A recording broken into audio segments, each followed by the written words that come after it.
Indonesia tu dah berada di kelompok 18 terbaik Asia. Dan macam saya tengok Indonesia lah tu itu passion tu. Dia orang memang all out bagi kan. Dan Presiden dia Erick Thohir. Ya, betul. Sangat-sangat pendekatan Erick Thohir untuk mewarganegarakan seorang player tu, saya sangat-sangat kagum. Sekarang ni kita nak sentuh tentang Indonesia yang baru-baru ini mencipta sejarah.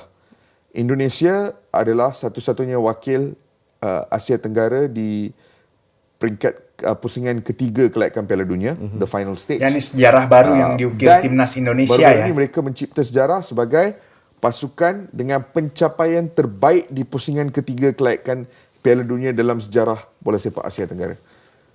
Sebelum ini aku rasa Vietnam pernah ke third round, Thailand pernah ke third round, tetapi Indonesia yang hanya bisa melaju sejauh ini tak lebih daripada mereka. The best achievement, menewaskan rekod yang dicapai oleh Thailand dan juga Vietnam. Silap-silap beliau adalah sebab mengapa Indonesia ke Piala Dunia. Sebab pada aku grup itu sekarang sangat terbuka. Semuanya satu tim 7 poin, lain semua. Australia 7 poin Silap-silap boleh ni. Tapi mereka perlu untuk ambil satu demi satu game dan aku merasakan Marcelino boleh menjadi that trump card untuk Indonesia untuk pergi sangat-sangat jauh. Sebab apa? Bila Marcelino Ferdinand, apa yang aku nampak, bila Marcelino Ferdinand dia bermain seperti itu, tak ada yang boleh stop dia. Betul. So tahniah kepada Indonesia, tahniah kepada Marcelino Ferdinand atas satu persembahan dan pencapaian yang luar biasa. Sekarang ni timnas boleh berehat sebentar, fokus ke AMEC, tapi misi ke Piala Dunia itu akan diteruskan bulan Mac. Ya, di bulan Maret ada perlawanan besar melawan Australia dan Bahrain. Salah satunya adalah home game lawan Bahrain di Gelora Bung Karno. So Oke, Assalamualaikum warahmatullahi wabarakatuh. Sahabat pecinta sepak bola di seluruh Nusantara. Kemenangan Indonesia atas Arab Saudi memang membuat gempar seluruh Asia, khususnya Asia Tenggara.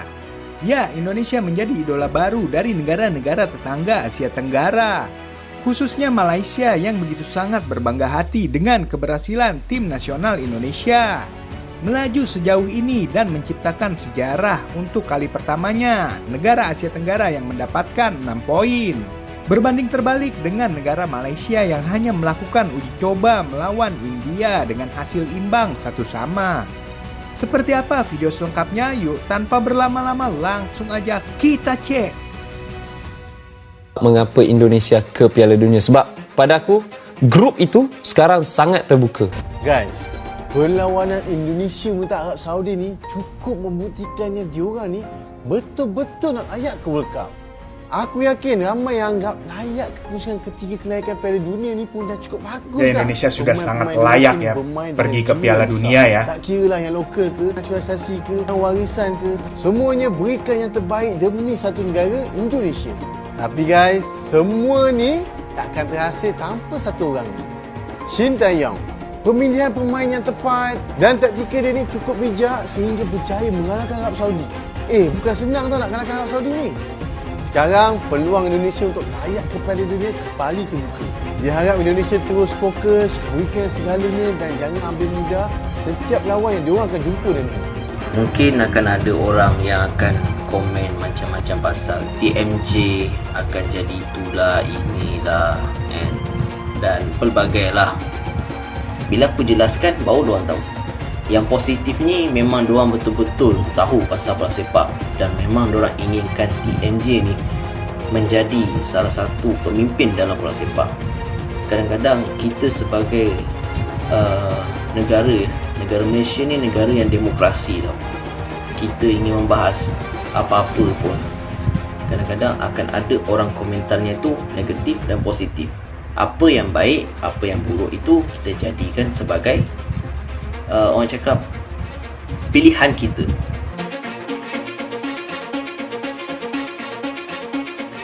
Ya, Malaysia patut iri sekaligus bangga dengan prestasi yang diraih timnas Indonesia di kancah sepak bola internasional. Mantan pemain nasional Malaysia Azlan Johar mengatakan, Indonesia telah bangkit melakukan revolusi dalam pengelolaan sepak bola negaranya setelah sempat diskors FIFA selama setahun pada tahun 2015. Menurutnya, waktu itu Malaysia dualisme juga perlu kepemimpinan melakukan ya. revolusi serupa dalam manajemen sepak bola. Dia meminta individu yang sudah tidak mampu lagi berkontribusi untuk segera meninggalkan industri sepak bola Malaysia.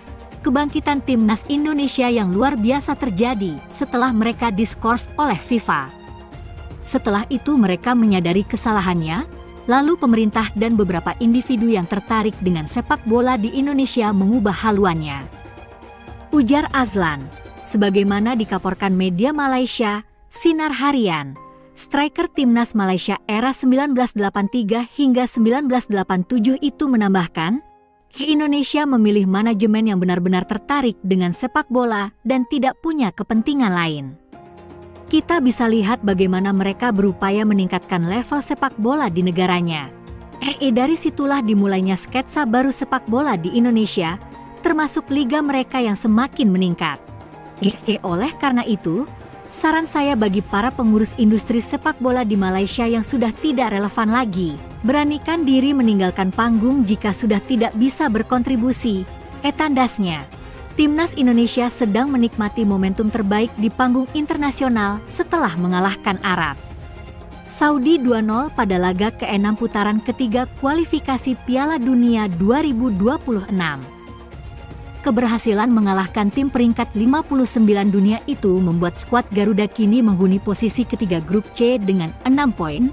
Posisi itu memberi peluang kepada pasukan Shin Taeyong untuk lolos otomatis ke Piala Dunia 2026 atau minimal melalui putaran keempat. Pertandingan kunci melawan Australia harus bisa minimal mengamankan 1 poin. Menjadi tim pertama dari ASEAN yang mampu meraih 6 poin dan mencatatkan kemenangan pertama dari Arab Saudi di putaran ketiga kualifikasi Piala Dunia. Dari Asia Tenggara, sebelumnya hanya Vietnam dan Thailand yang pernah merasakan putaran ketiga kualifikasi. Pada putaran ketiga kualifikasi Piala Dunia 2022, Vietnam hanya mampu meraih total 4 poin dari 10 laga dan menjadi juru kunci grup.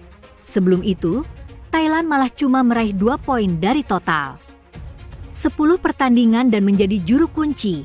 Kala itu, timnas Indonesia masih berada di balik bayang-bayang Vietnam dan Thailand. Apalagi Indonesia baru saja memulai perbaikan setelah diskors FIFA selama 1 tahun akibat intervensi pemerintah via Kementerian Pemuda dan Olahraga terhadap PSSI. Azlan Johar mengakui sepak bola Malaysia sudah benar-benar tertinggal jauh jika dibandingkan dengan Indonesia. Kita harus iri dengan Indonesia dan belajar dari kesalahan agar bisa bersaing dengan Malaysia mereka. makin tertinggal ya Bagi sepak bolanya ya. Di sepak bola Malaysia, setiap hari kita tertinggal. Kalau 1 hari diibaratkan 1 jengkal, maka kita sudah tertinggal sangat jauh. Mereka, Indonesia, sudah ganti mobil, kita juga sudah ganti mobil, tapi orang-orang yang masih berada di depan ganti mesin dan pengemudi, ujar pria berusia 61 tahun itu. Dari sisi peringkat FIFA, timnas Malaysia kini berada di urutan ke-133, Indonesia unggul 3 level dari mereka di posisi ke-130. Pada 28 November mendatang, FIFA akan merilis peringkat terbaru. Mengutip situs pemeringkat football ranking, Indonesia diperkirakan naik 5 level ke urutan 125. Kenaikan itu berkat tambahan 19,16 poin dari kemenangan atas Arab Saudi, tapi berkurang 2,93 akibat ditekuk Jepang sebelumnya. Sementara Malaysia juga diperkirakan naik 1 level ke posisi 132. Ya sangat bangga ya dengan pencapaian timnas sejauh ini ya. 2,97 poin dari kemenangan 3-1 atas Laos dan 0,16 dari imbang 1-1 dengan peringkat Indonesia merangsek ke 100 besar dunia ya guys. Kita harus tetap mendukung timnas ya. Wow, sangat luar biasa ya pencapaian tim nasional Indonesia di kualifikasi Piala Dunia ronde ketiga ini. Dan menciptakan sejarah baru untuk sepak bola Asia Tenggara khususnya. Kita doakan semoga tim nasional Indonesia bisa lolos ke Piala Dunia dan membuat gempar seluruh Asia Tenggara. Karena level kita adalah level dunia, bukan level Asia Tenggara lagi. Oke, sekian dulu pembahasan kita kali ini. Jangan lupa dukung selalu tim nasional Indonesia di kualifikasi Piala Dunia 2026 zona Asia. Sampai jumpa di video berikutnya. Salam olahraga.